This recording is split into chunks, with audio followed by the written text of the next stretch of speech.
Assalamualaikum warahmatullahi wabarakatuh. Halo teman-teman semua, kembali lagi bersama saya. Nah, pada video kali ini saya akan membahas mengenai cara menyusun RPP. Nah, untuk teman-teman yang ingin mengetahui bagaimana cara menyusun RPP, mari simak video berikut ini. Nah, teman-teman, pertama sekali pada saat penyusunan RPP, langkah pertama yang harus kita lakukan yaitu mencantumkan nama sekolah. Di sini saya mencantumkan nama sekolah SMP Negeri 1 Samalanga, yang mana dengan mata pelajarannya yaitu Pendidikan Agama Islam dan Budi Pekerti. Dan juga tidak lupa mencantumkan kelas ataupun semester. Di sini saya mencantumkan kelas 7 dan semester ganjil. Materi pokok yang saya gunakan yaitu indahnya kebersamaan dengan sholat berjamaah dengan alokasi waktu yaitu 1 pertemuan ataupun 3 jam pelajaran. Nah, kemudian selanjutnya yaitu menyusun kompetensi inti, yang mana dalam kompetensi inti ini ada 4 kompetensi inti. KI yang pertama yaitu menghargai dan menghayati ajaran agama yang dianutnya. KI yang kedua yaitu menghargai dan menghayati perilaku jujur, disiplin, santun, percaya diri, peduli, dan bertanggung jawab dalam berinteraksi secara efektif sesuai dengan perkembangan anak di lingkungan, keluarga, sekolah, masyarakat, dan lingkungan alam sekitar, bangsa, negara, dan kawasan regional. KI yang ketiga yaitu memahami dan menerapkan pengetahuan faktual, konseptual, prosedural, dan metakognitif pada tingkat teknis dan spesifik sederhana berdasarkan rasa ingin tahunya tentang ilmu pengetahuan, teknologi, seni, budaya dengan wawasan kemanusiaan, kebangsaan, dan kenegaraan terkait fenomena dan kejadian tampak mata. Yang terakhir, KI keempat, yaitu menunjukkan keterampilan menalar, mengolah, dan menyaji secara kreatif, produktif, kritis, mandiri, kolaboratif, dan komunikatif dalam ranah konkret dan ranah abstrak, sesuai dengan yang dipelajari di sekolah dan sumber lain yang sama dalam sudut pandang teori. Nah, teman-teman, setelah kita menyusun KI, langkah selanjutnya yaitu menyusun kompetensi dasar dan indikator pencapaian kompetensi. Di sini yang pertama ada KD 1.8 yaitu menunaikan sholat wajib berjamaah sebagai implementasi dari pemahaman rukun Islam. Kemudian KD yang kedua yaitu 2.8 menunjukkan perilaku demokratis sebagai implementasi dari pelaksanaan sholat berjamaah.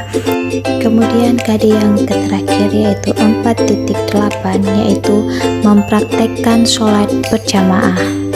Nah, teman-teman, setelah kita menyusun KD, langkah selanjutnya yaitu menyusun indikator pencapaian kompetensi.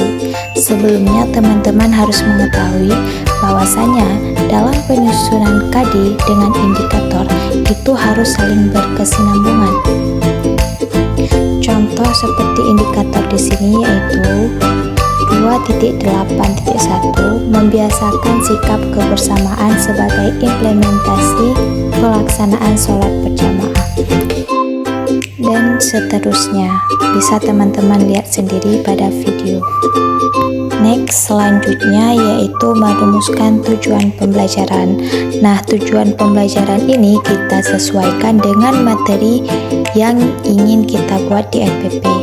Karena saya mengambil materi tentang indahnya kebersamaan dengan berjamaah, jadi tujuan pembelajaran saya yaitu yang pertama, melalui kegiatan pembiasaan, peserta didik dapat menyebutkan dalil nakdi sholat berjamaah dengan benar. Kemudian melalui kegiatan literasi yang ditampilkan dalam media PowerPoint dan diskusi kelompok, mengamati gambar, peserta didik dapat membiasakan sikap kebersamaan sebagai implementasi pelaksanaan sholat berjamaah dengan baik, dan juga seterusnya. Nah, kemudian selanjutnya yaitu menyusun materi pembelajaran. Di sini, di saat menyusun materi pembelajaran di RPP, harus kita sesuaikan dengan judul materi pokok yang ada di RPP kita masing-masing. Nah, next selanjutnya yaitu menyusun pendekatan, model, dan metode pembelajaran. Ketiga ini harus sesuai dan cocok dengan materi yang akan kita ajarkan.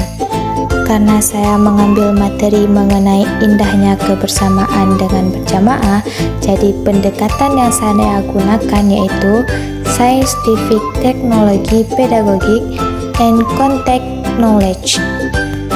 Model pembelajarannya yaitu Discovery Learning, dan metode pembelajarannya yaitu berupa demonstrasi, tanya jawab, diskusi, dan unjuk kerja. Nah, kemudian langkah selanjutnya yaitu menyusun media, alat, bahan, dan sumber belajar. Di sini saya menggunakan media buku materi ajar, lembar penilaian, PowerPoint, dan lain-lain. Selanjutnya alat bahannya yaitu ada spidol, papan tulis, laptop, dan infocus. Sumber belajarnya yaitu berupa buku pendidikan agama Islam siswa kelas 7 Kemendikbud tahun 2016, buku referensi yang relevan, dan sebagainya. Nah, langkah selanjutnya yaitu langkah-langkah pembelajaran. Di sini yang pertama ada kegiatan pendahuluan, yang mana guru membuka pembelajaran dengan mengucapkan salam, memanjatkan syukur kepada Tuhan Yang Maha Esa, dan berdoa untuk memulai pembelajaran, yang mana dipimpin oleh salah seorang peserta didik. Dan juga seterusnya bisa teman-teman lihat di video yang sudah saya tampilkan. Kemudian kegiatan selanjutnya yaitu memasuki ke dalam kegiatan inti. Nah, di kegiatan inti ini harus sesuai dengan model pembelajaran yang sudah kita cantumkan di atas tadi. Seperti di sini saya menggunakan model pembelajaran Discovery Learning. Nah, langkah-langkah pembelajaran pada model Discovery Learning ini yang pertama yaitu guru mengajukan pertanyaan kepada peserta didik. Seperti contohnya yaitu guru mengajukan pertanyaan secara komunikatif kepada peserta didik terkait pengetahuan awal yang dimiliki peserta didik mengenai sholat berjamaah. Nah, langkah selanjutnya yaitu guru membentuk kelompok. Di sini yaitu guru membentuk kelompok secara heterogen ataupun campuran menurut prestasi, suku, dan lain-lain. Langkah selanjutnya yaitu literasi, mari merenungkan. Langkah selanjutnya yaitu menganalisis dalil sholat berjamaah. Di sini peserta didik menyimak penguatan materi diskusi yang disampaikan oleh guru melalui tayangan PowerPoint. Nah, langkah yang terakhir yaitu evaluasi. Di sini guru memberikan penilaian dan evaluasi dengan cara berkelompok dan memberikan soal jawab isi materi sholat berjamaah. Nah, selanjutnya baru memasuki ke dalam kegiatan penutup. Di sini peserta didik bersama guru membuat kesimpulan tentang materi sholat berjamaah yang baru dilakukan. Kemudian peserta didik melakukan refleksi terhadap materi yang telah didapat hari ini, memberikan tugas PR dan mengagendakan materi yang harus dipelajari pada pertemuan berikutnya di luar jam sekolah atau di rumah. Kemudian memberikan penghargaan ataupun reward kepada kelompok yang memiliki kinerja dan kerjasama yang baik. Yang terakhir yaitu guru meminta salah satu peserta didik untuk memimpin doa selesai belajar. Kemudian langkah penyusunan RPP yang terakhir yaitu menyusun instrumen penilaian. Jadi karena saya mengambil model pembelajaran adanya belajar secara kelompok, jadi otomatis saya juga harus membuat pengamatan instrumen berupa instrumen pengamatan diskusi. Di video bisa teman-teman lihat sendiri, di sini terdiri dengan nomor yang mana di sini yaitu nomor jumlah siswa, kemudian nama peserta didik, kemudian adanya aspek yang dinilai itu apa-apa saja, kemudian skor maksimal, nilai ketuntasan. Di sini ada istilahnya yaitu TT, kemudian ada tindak lanjut dengan istilah R dan P.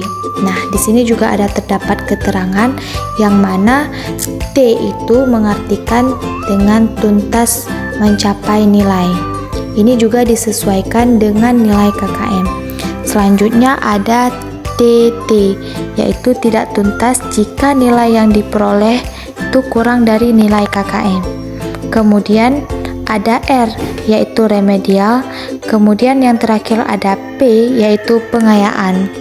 Kemudian selanjutnya ada instrumen mengenai penilaian praktik sholat berjamaah. Di sini bisa teman-teman lihat bagaimana format penilaian praktik sholat berjamaah. Yang pertama yaitu ada nama peserta didik, kemudian kelasnya, dan juga ada nomor aspek yang dinilai.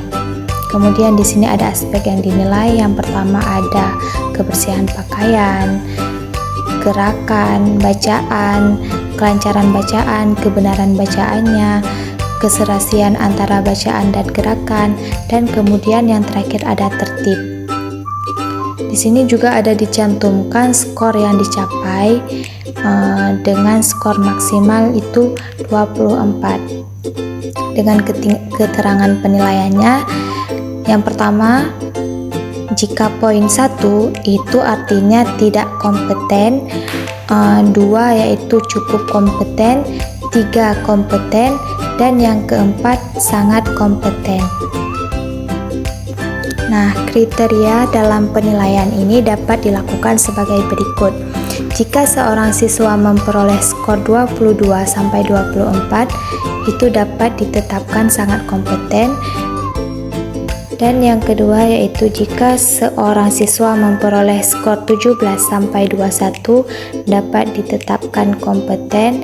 Ketiga, jika seorang siswa memperoleh skor 13 sampai 16 dapat ditetapkan cukup kompeten. Dan yang terakhir, jika seorang siswa memperoleh skor 0 sampai 12 itu dapat ditetapkan tidak kompeten. Nah, gimana nih teman-teman? Udah pada tahu kan gimana cara menyusun RPP-nya? Semoga bermanfaat. Thanks for watching. Bye-bye.